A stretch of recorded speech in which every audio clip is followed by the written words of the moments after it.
본인이 지금 기소가 된 상태잖아요. 공소 취소를 무리하게 하려고 하지 말고 많은 국민들이 바라는 것은 정상적인 사법 체계 내에서 지금 2030 세도의 그 올림픽 공원에 나가 있죠. 네. 그분들 다 광화문으로 봅니다. 저는 분명히 이번에 국민이 이재명 대통령이 사인 줬다고 생각해요. 모든 국민은 법 앞에 평등하다. 세 번째 의제는 뭐냐? 연어 술 파티 위증. 이것도 주말 동안에 난리가 났었죠. 지금 저 앞에 앉아 계신 안경 끼신 분 이화영 전 경기도 평화부지사입니다. 2년 2개월 전에 본인이 재판을 받다가 야 내가 이재명 당시 민주당 대표한테 불리한 진술하라고 검사들이 나한테 회유하면서 연어회도 주고 술도 주고 했어 이러면서 의혹을 제기를 했는데 법원에서 무려 10일 동안 국민참여재판을 한 다음에 이화영 부지사 거짓말하셨습니다. 소위 위증했다라고 유죄 판결을 한 겁니다.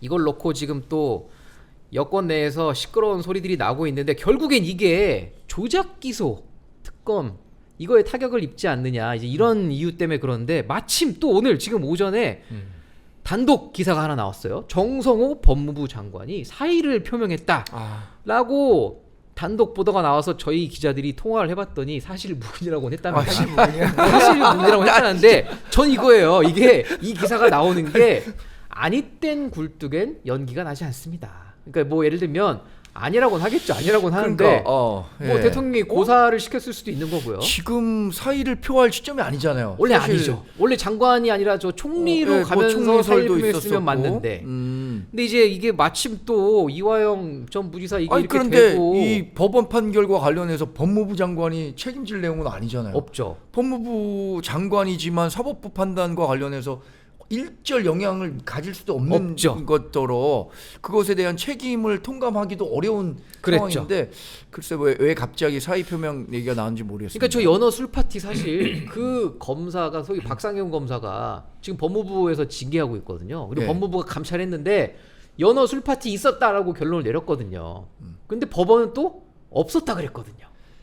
그렇죠. 근데 연어 술 파티가 있었다고 했는데 징계 사유에는 연어 술 파티와 관련해서는 또 아니라고 했죠. 뺐어요. 이게 참 뭐 이상해요. 이게 뭐 술은 먹었는데 뭐 음주운전을 안 했다보다 더 아니, 근데 복잡한 것 거기에 같아요. 확실해진 건 술에 반입이 없었다는 것은 그 법무부에서도 확인했었고 술을 산 것은 좋아. 술을 산 것까지는 좋아. 인정할 수 있어요. 네. 법인카드 뭐 100원 단위까지 맞았다. 네. 뭐 봉투값까지 해갖고 술을 샀는데 그게 1313호실로 반입이 된 거와 술 산 거는 별개의 일이거든요. 그렇죠. 술을 샀다고 해서 거기에 술이 들어갔다라고 확정 지을 수는 없잖아요. 왜냐면 그 와중에 그 쌍방울 직원이 뭐라 그러냐면 술 샀는데 네. 자기 마실라 그랬다. 자기가 마셨다. 네. 뭐 다 마신 건 아니죠. 그건 뭐 4병인가 혼자 차에서 어떻게 다 마실 수 네, 있었겠습니까? 그러니까 모든 정황을 다 설명한 것의 결론이 저는 이화영 씨가 했었던 주장은 위증이었다라고 판단을 낸 것 같고 상식적이라면 이것을 근거로 조작 기소가 있었고 네. 조작 기소를 바탕으로 공소 취소가 이루어져야 한다고 한 민주당과 이재명 대통령의 주장엔 그렇죠. 상당한 타격. 타격이 있는 거죠. 그런데 이거 말고도 다른 걸로 봤을 때도 조작 기소의 정황이 있으니 이거 말고도 우리가 조작 기소 정황을 확인해서 네. 공소 취소하겠다라고 추진할 것 같아서 상당히 좀 걱정됩니다. 아니 어제 안 그래도 그래서 민주당에서 그 조작 기소 무슨 위원회 만들어가지고 서영교 의원이 위원장 맡고 해서 나오셔서 이제 또 기자회견을 했잖아요. 그러면서 이게 뭐 결론은 유죄지만 뭐 실질적으로는 무죄고, 그러니까 이화영이 주장한 건 사실이고 항소심 가면 어떻게 될지 모르고 막 이런 얘기를 하셨어요. 그러면서 조작 기소 특검은 간다 이건데 김준일 위원님께서 네. 이 얼굴 천재 김준일 위원님께서 다년간의 경험을 토대로 분석해 보신 결과 이게 영향을 미칠 것 같다고 보이세요? 조작 기소 특검을 발족하는데 이화영 부지사의 판결, 사법부의 판단이 영향을 미칠 것인가? 결론적으로는 특검은 갈 거예요. 특검 민주당이. 가나요? 예, 특검은 가지만은 그 정당성과 명분에 대해서 상당히 공격을 많이 받고 네. 거기에 공소 취소 권한을 넣는 것까지는 이제 물 건너갔다 제가 보기에는. 아 공소 취소 안 될 것이다. 그러니까 저는 일단은 특검에 공소 취소 권한을 넣는 거를 계속 비판해 갖고 반대해 왔어요. 그렇죠. 그거는 왜 그러냐면은 이런 일이 벌어질 수가 있는 거예요. 예를 들면은 네. 조작 기소가 실제 있었다라고 하면은 검사가 조작을 한 거잖아요. 그랬죠. 그럼 기소를 해야 될 거 아니에요, 검사를. 네. 그러면은 그 뭐 지금 이제 박상용은 징계도 들어갔는데 그럼 이게 정말로 이 특검이 보기에 그렇게 하면은 이게 다 조작 기소인가? 법원에 가가지고 판단을 받아봐야 되잖아요. 지금 네. 이것도 징계도 지금 법원에 갔잖아요. 네네. 최소한 그래서 이게 징계가 정당하다, 조작 기소가 있었다라가 기소가 돼서 그게 결론이 나오기까지는 이거를 공소 취소를 하면 안 되는 거죠. 상식적인 거예요. 그러니까 만약에 공소 취소했는데 여기서 만약에 그 검사가 무죄가 나와, 그럼 이거 공소 다시 할 건가요? 그렇지. 말이 안 보기도 되는 거예요. 어렵죠. 그러니까 이거는 기본적으로 말이 안 되기 때문에 그거는 이후에 이거까지 지켜보고 과정까지 지켜보고 결론을 내리면 돼요. 실제 저는 뭐 수사를 할 필요성이 있다고 봅니다. 개인적으로는. 네. 이 정도 의혹이 나왔고 지금 이거를 그랬죠. 덮을 수는 없다라고 생각을 하지만은 공소취소 권한은 일단 넣는 거는 불가능해졌고 이게 이제 이 술자리가 여러 술자리가 아시는 분은 아시겠지만은 굉장히 오랫동안의 진실 공방이 있었어요. 여러 번 바뀌었죠. 장소도 바뀌고 일시도 바뀌고 가장 마셨다가 안 이제 마셨다가 했다가. 핵심적인 게 뭐냐면은 5월 17일 2023년 5월 17일로 특정이 됐어요. 결과적으로는 근데 거기에 그때 뭐라고 했냐면은 그게 축하 파티였다라는 거예요. 그러니까 축하 파티. 검찰이 원하는 자백을 받으니 축하 파티였다라고 얘기를 했는데 네. 문제는 이화영이 자백을 한 거는 5월 17일 이후예요. 아 근데 어떻게 축하 파티를 하죠? 그러니까 이게 깨져버린 거예요. 그러니까. 아, 그래서 유죄가 나온 거군요. 그러니까 배심원들이 보기에 여러 가지 이유가 있었어요. 그러니까 이것도 있고 그리고 말이 바뀌었어. 이화영이 내가 술을 안 마셨다고 했다가 네. 입에도 안 됐다. 그냥 입에만 대는 척했다 이렇게 얘기를 했는데 재소자가 또 증언이 나와가지고 술이 불쾌하게 취해가지고 왔다. 그러면 뭐 마셨다라는 거야, 안 마셨다는 거야. 이거가 신빙성 자체가 떨어진다. 계속 흔들리는 게 이제 여러 개가 나오다 보니까 아. 이게 이제 무죄가 된 거고. 유죄. 아 이거 유죄가 되니까 그렇죠, 예. 위증을 위증했다라고 이제 나온 했다라고 거죠. 그래서 이거 어떻게 될지 몰라요 사실은. 음. 이제 항소심 가가지고는 어떻게 될지 모르고 반반이라고 보는데 저는 그래도 유죄가 유지될 가능성이 높아서 조작 기소의 가장 핵심적인 증거로 연어술 파티가 있었는데 이게 이제 흔들리면은 사실은 되게 명분이 떨어진다. 정성호 장관 얘기 짧게 하면은 네네네. 정성호 장관은 당에 돌아오고 싶어 했어요. 꽤 오래 전부터.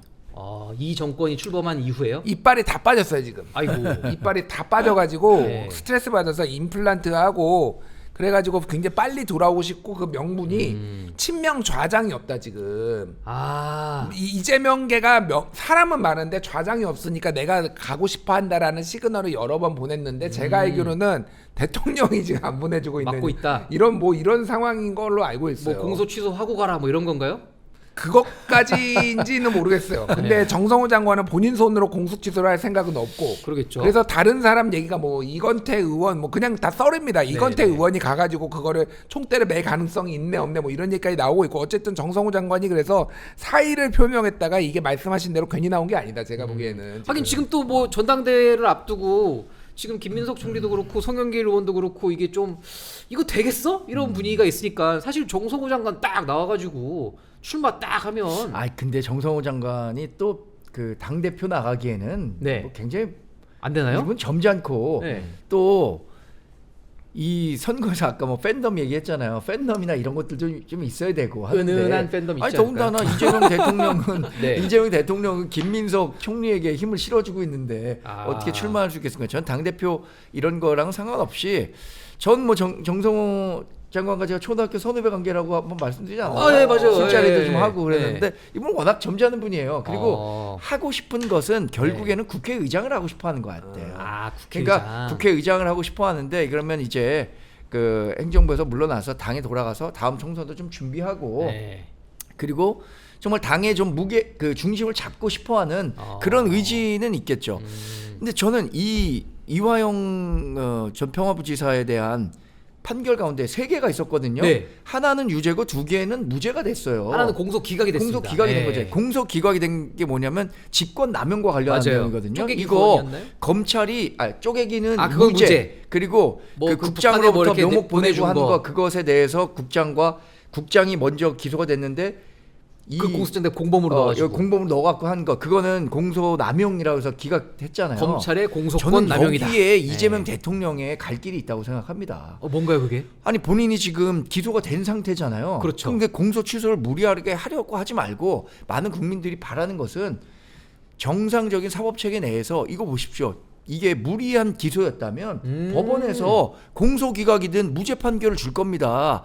그럼 그 판결을 기다리면 되지. 왜 본인이 지금 대통령인데 공소 취소는 행정 권력에 있는 권한 그렇죠. 상황이거든요. 네. 행정부 수반이 본인의 권한을 이용해 갖고 재판까지 못하게 하려는 거 여기에 일반 국민들이 반대하는 거예요. 만약에 저는 이 공소 취소를 그 대통령 임기 중에 하잖아요. 그렇죠. 지금 2030 세도에 그 올림픽 공원에 나가 있죠. 네. 그분들 다 광화문으로 올 겁니다. 저는 분명히 이번에 국민이 이재명 대통령이 사인 줬다고 생각해요. 모든 국민은 법 앞에 평등하다. 그런데 대통령은 그 평등한 자리에서 벗어나 있다라고 한다면 지금 공정의 가치에 대해서 2030 세대들이나 이건 뭐 중도 보수 진보의 문제가 아닙니다. 그렇죠. 관련해 갖고 광화문에 올 사람들 많을 겁니다. 야 이게 뭐 방금 또 굉장히 이례적인 상황이 하나 나왔는데 청와대에서 피지를 냈어요. 근데 제가 이런 피지 태어나서 처음 봤어요.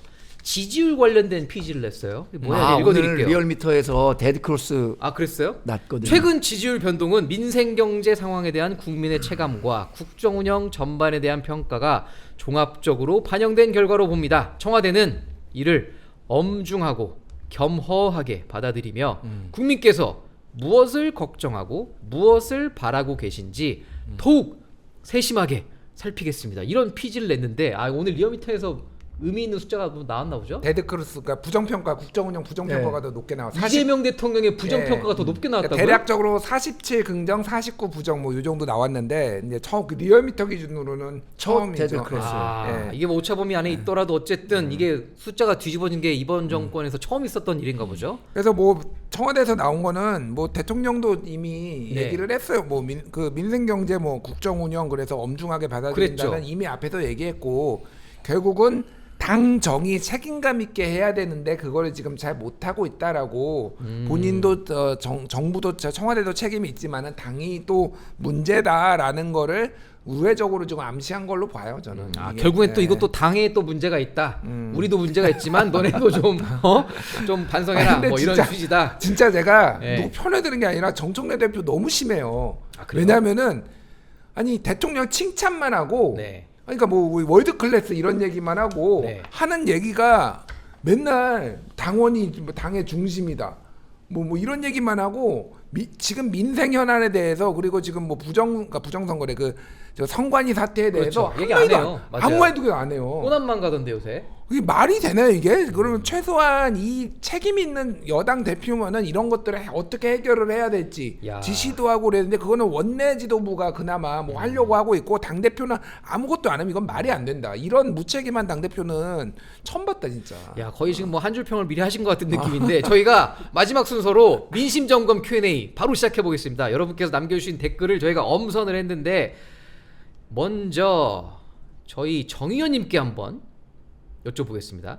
정 의원님이 아무래도 국민의힘 내부에 밝으시고 또 친한계 선두주자이신데 부담스러운데 자꾸 얘기하시니까 질문은 사실 이게 전혀 관계가 없습니다. 장동혁 대표에 관한 건데 장동혁 대표의 멘토 이혜정님이 남기신 댓글입니다. 장동혁 대표의 멘토가 조광한 최고위원이라는데 조광한 말만 듣는다는데 이거 진짠가요? 아니 장동혁 대표하고 조광한 최고하고 인연이 얼마나 됐을까요? 남양주 시장 출신 아닌가요? 저 조광한 최고가 남양주 시장 출신이고 민주당에서 원래 온 민주당 분인데 계열이잖아요. 이분이 네. 왜 그러면 민주당에서 국민의힘으로 왔냐? 네.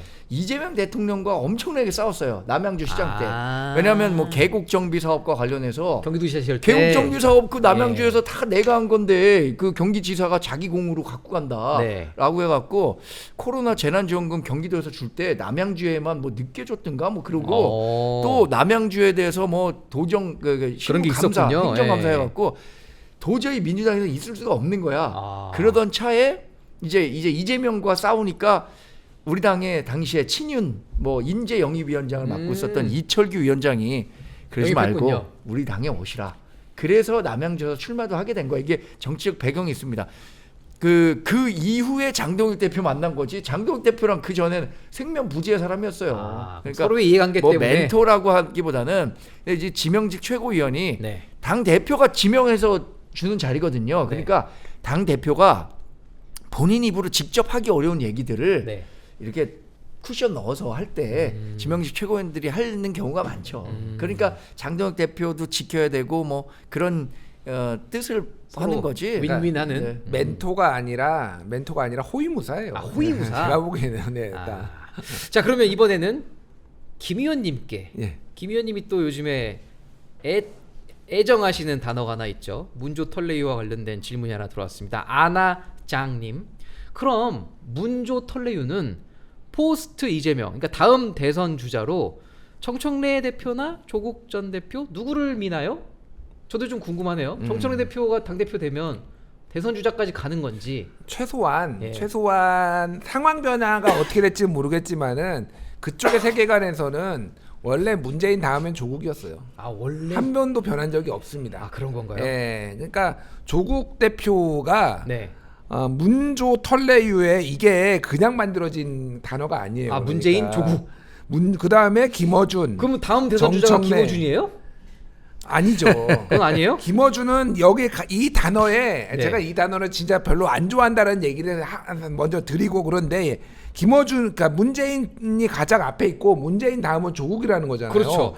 김어준은 여기에 센터에서 중심을 차지하는 거예요. 그러니까 가장 밤의 대통령. 밤에 민주당 당 대표, 밤의 온라인 대통령, 대통령. 예, 온라인 대통령 김어준이 있는 거고 네. 그 다음에 정청래. 사실 정청래 대표는 김어준 뭐 좀 쉽게 얘기를 하면은 그러니까 얕잡아 보나요? 예, 만만하게 봅니다. 아, 그냥 그래서 네 번째인가요? 자기가 키운 정도. 아. 근데 어쨌든 현역 정치인이니까 그런 거고 그 마지막에 이제 유시민이 유시민. 붙어 있는 거예요. 이게 이 단어가 나는 누가 만들었는지 모르는데 이 권력 지형도까지 기가 막히게 이게 반영해가지고 만들었구나. 그래서 재밌는 단어예요. 조국 문조 합당 털레이. 또 조국 혁신당에서 지금 신장식 대표가 권한대행이 얘기하고 네. 김어준도 얘기하고 그 얘기가 나오는 데는 다 이유가 있는 거야. 그러니까 계속 어떻게 해서든 이 당으로 다시 민주당으로 들여보낸 다음에 차기 대권을 노리는 그 플랜이 지금 가동되고 있다. 결론은 조국 전 대표다. 차기 이쪽에서 생각하는 건 조국이 다른 사람은 생각해 본 적이 없어요. 네. 자, 우리 안하장님 질문에 어떻게 좀 답이 되셨을지 모르겠습니다. 저희가 마지막으로 광화문 비대위원들께서 준비해 오신 오늘의 한 줄평 들어보겠습니다. 저는 뭐 이제 사자성어나 네. 그 과거 이제 중국 서적에서 많은 말들을 이제 네. 영감을 얻는데 제가 좋아하는 말 중에 군자구제기 소인구제인이라는 말이 있습니다. 이게 무슨 뜻이냐? 군자는 모든 문제가 발생했을 때 내가 뭘 잘못했는지를 먼저 따지는데 소인은 다른 사람이 무슨 일을 잘못했기 때문에 이런 일이 생겼다라고 따진다는 거예요. 이게 뭐 그 어디 논어에 나오는 걸 겁니다. 네. 근데 지금 이재명 대통령이 기자회견하는 내용을 보니까 본인은 다 잘했는데 민주당 지도부가 다 잘못하고 있는 것 같다라는 식으로만 얘기하는 것처럼 들려서 요 문구를 한번 이재명 대통령 스스로 한번 곱씹어 보시기를 부탁드리겠습니다. 야, 따끔한 한 줄 평이었습니다. 자, 그러면 우리 김 의원님은 누구에게, 아까 이미 하신 것 같긴 하지만 그래도 누구에게 하시겠습니까? 저는 양당 대표한테다 말씀드리겠습니다. 양당 대표. 예, 제가 요즘에 미는 거 중에 하나가 정청래 장동혁 평행 이론이 있거든요. 그건 또 뭔가요?